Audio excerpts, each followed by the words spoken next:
Greetings, everyone. All right, by request, section 4.6, number 19. So let's take a look at the problem.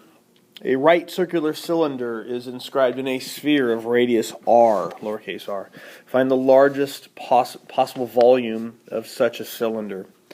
All right, so a right circular cylinder is just the usual can that you're familiar with. A sphere, of course, a ball. We're trying to put the cylinder inside the sphere and make the volume of the cylinder as large as possible. Let's get a picture of what's going on here.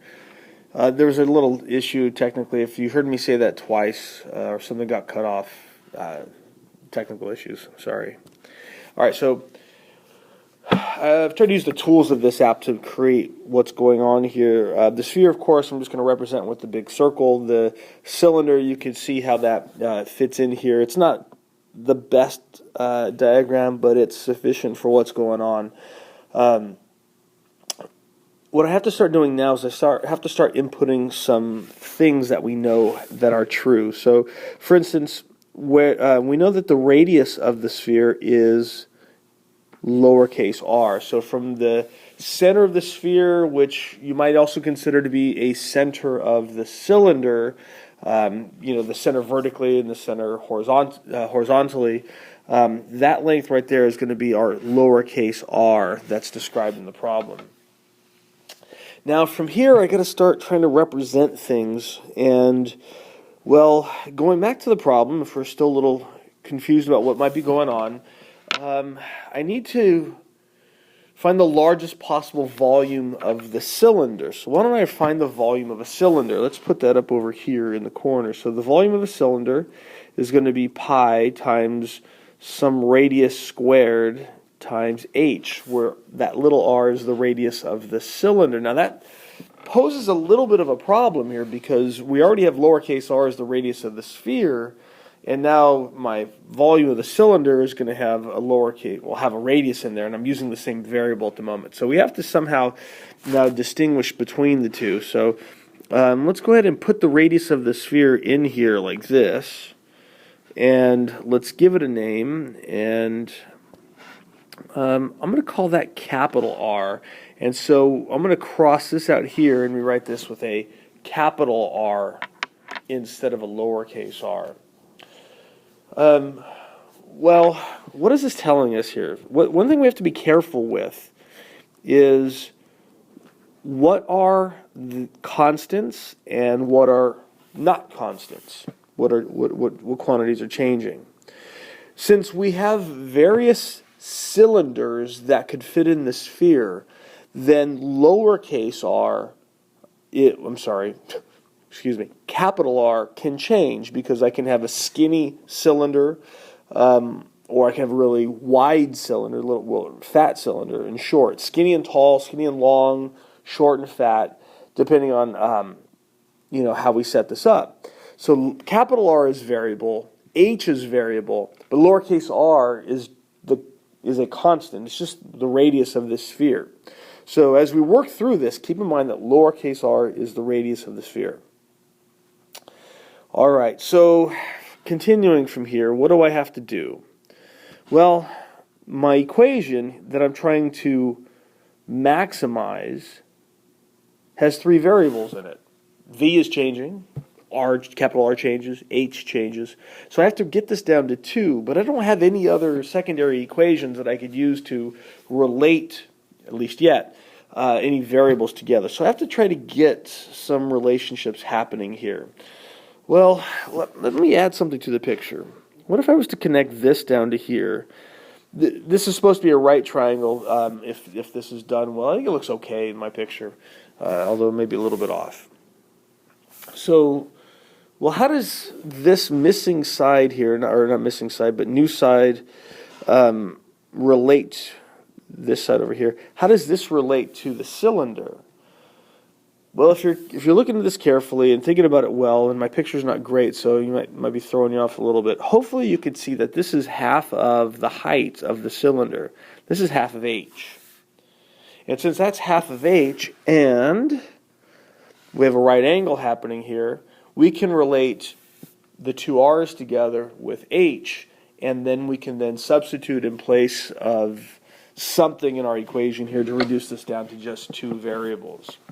All right, so setting up our Pythagorean theorem, we're going to have capital R squared plus 1/4 h squared will be equal to lowercase r squared. Remember, lowercase r is our constant here. Well, how should we go about doing this? I could solve this for h and then replace h in our equation, but then, I don't know, I'm trying to be clever about this. My equation has an r squared and capital R squared, so why don't I just solve for capital R squared and replace that with lowercase r squared minus 1/4 h squared, and then I don't have to take a square root and have a square root involved in my volume function here. So then my volume function becomes, put it down over here, lower left, pi times lowercase r squared, which is a constant, minus 1/4 h squared, and then times h. Now this is the function here that I need to maximize. So what's the next step? Well, hopefully recall that the next step is to find the domain. We have to consider where we're looking. We have to consider all values of h that make sense for this problem here. Now to figure out all the values of h that make sense, you're going to want to look at the diagram here and try to imagine what happens as large or uppercase capital R changes and how that affects h. Imagine capital R becoming smaller. Well, if capital R becomes smaller, then that circular base of the cylinder doesn't reach as far out horizontally, and so will touch more towards the top point of the sphere, which means the height of the sphere, the height of the cylinder has to become larger. Similarly, if capital R becomes larger, then the circular base of the cylinder becomes larger and it reaches further out, and then h has to compensate by becoming smaller. So h varies as capital R varies. But also, if you can extend this, well, let's start here. H has to be greater than 0 because otherwise we wouldn't have a cylinder to talk about. What's the largest h can be? Well, to make h larger, I have to make capital R smaller. And if you imagine taking that to the extreme based on what's happening in the picture, I hope that you could see that h has to be no bigger than twice lowercase r.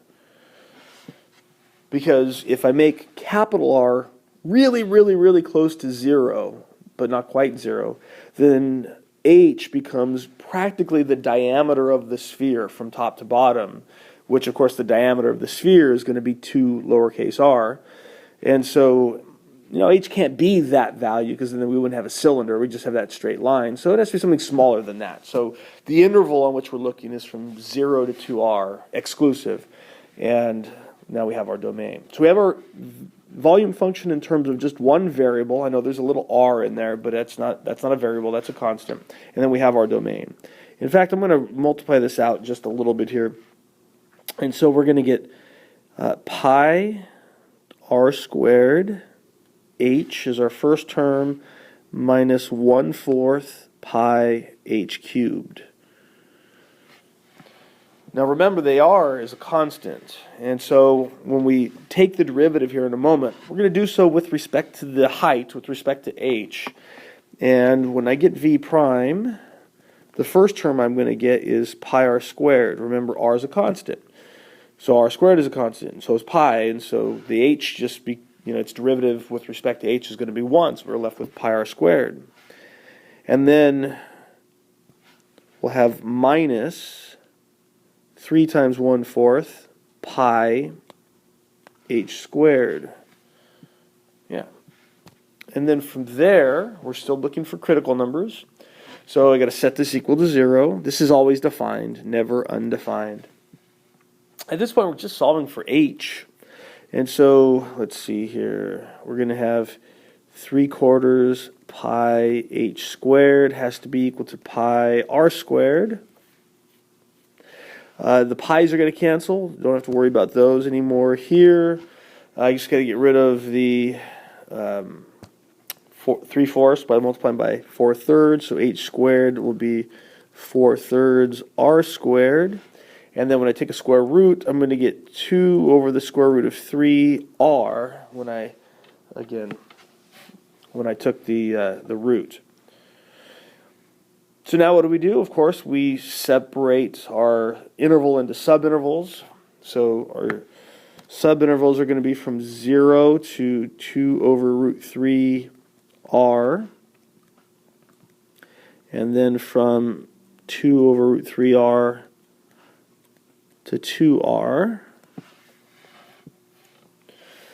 And now we need to take values, we're using our first derivative test for absolute extrema. I forgot to mention that, but we can't use the closed interval method if we don't have a continuous function on the closed interval, which we don't.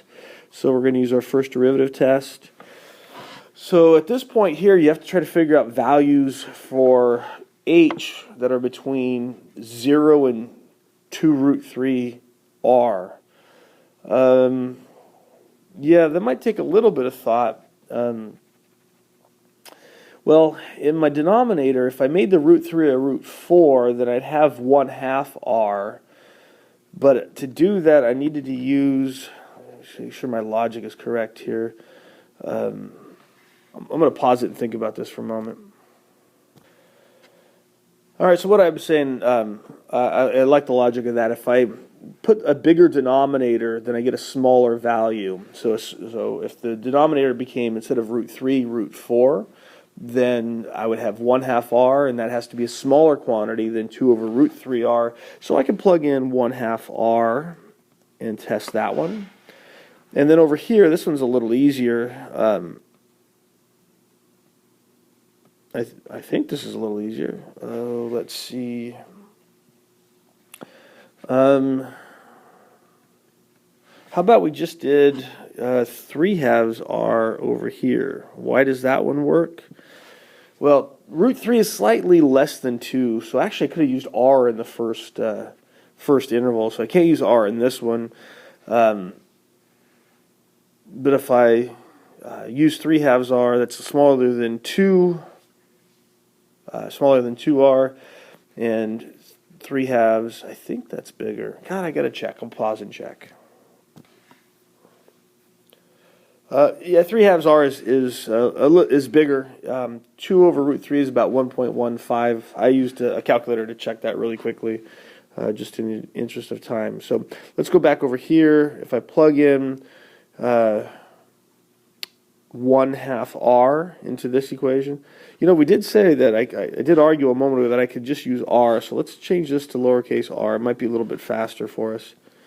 And so if I plug in r into this, then I'm going to get, and I'm looking at this equation up here. I'm going to get pi r squared minus 3/4 pi r squared. So pi r squared, I'll leave it here. Pi r squared minus 3/4 pi r squared is going to be 1/4 pi r squared, which is a positive number. Whoops. Change my tools. Now let's go back to that same screen. If I plug in 3/2 r, and then I square it over here into this, put it into this equation and square it, I'm going to get 9/4 r squared times 3/4, which is going to be 27/16 pi. There's that darn alarm. I was saying we're going to get 27/16 pi, which is bigger than just pi r squared, so we are going to get a negative right there. I apologize for doing that awfully quickly, but the video is already more than almost 15 minutes. Wow. So since v prime is positive here and negative here, there has to be a maximum value for the volume at this 2 over root 3r. So let's go see what the question wanted. It said to find the largest possible volume. So that means the last thing that you need to do is go plug in and find V of this 2 over root 3R. Plug that into the volume function way back over here. One of these versions of it, like this version right down over here. Plug it into this version. I'm going to make that big enough to see. And then work out what that largest possible volume is. Go study.